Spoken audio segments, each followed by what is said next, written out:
And joining us now is Yuriy Sak. He's the advisor to Ukraine's Minister of Defense. Thank you so much for joining us. So let me ask you, is Ukraine responsible for these drone attacks? And if it's not Ukraine, then who is it? Thank you for having me, Elizabeth. And we have said it already that we have no idea, pretty much, who is behind these attacks. Now, but what we can say with certainty is that these attacks, as well as all those other attacks and incidents that are taking place inside Russia recently, they are all a direct result of Russia's unprovoked aggression and genocide against our own people. Because, like you rightly pointed out in your earlier report, we are currently, we have experienced just from the beginning of May, 17 massive missile and drone attacks.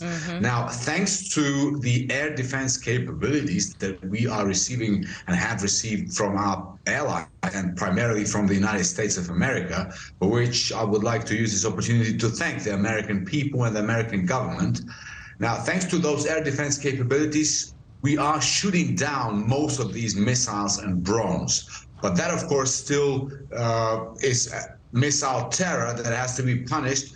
And, of course, when we see things like that, we see Moscow having a taste of their own medicine. Right.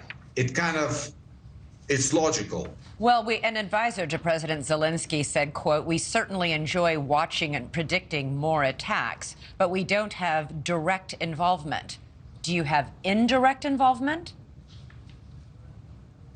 I don't think we can say that we have any indirect involvement. What we're seeing is that inside Russia, there have been the rise in the partisan movement, in insurgents movements. There are Russian citizens who are very unhappy, apparently, about the atrocities that are being committed by their regime in Ukraine against Ukrainian people. So we are confident that this is not the last that we have seen of these kind of incidents. And one thing I would like to stress as well is that, look, what happened in Moscow today and what happened in Moscow before and what happened in Belgorod before, it only exposes and embarrasses Russia, because the whole world can see now that Russia is indeed not a superpower, it's a paper tiger. Even they're not even capable of defending their own capital from drones. I mean, that, whoever is behind those drones, they had to get credit for that, for exposing Russia as a paper tiger again. You also denied having any involvement in the 2 drone attacks on the Kremlin. However, American intelligence believes that other members of the Ukrainian government were behind that drone attack. They say it's possible that units within the military may be launching such attacks without President Zelensky's direct knowledge. Could that be the case? Our Commander-in-Chief, President Zelensky, is fully in control of what is happening, both on the battlefield as well as in our defense intelligence community. So, what the advisor has said is very obvious. Like, we are not behind this attack, but what we would like to stress is that it also could be a false flag operation, because, look, Russia is losing on the battlefield. They have not had any military success for a very, very long time. So they are beginning to struggle to convince their own people why this aggressive war is necessary, why Russians have to continue to die.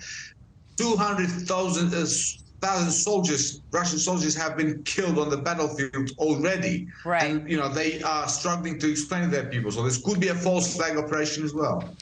Finally, I just want to get your reaction to something that President Putin of Russia said today. He said, quote, "Ukraine has chosen to try to intimidate Russian citizens. It is a clear indication of terrorist activity."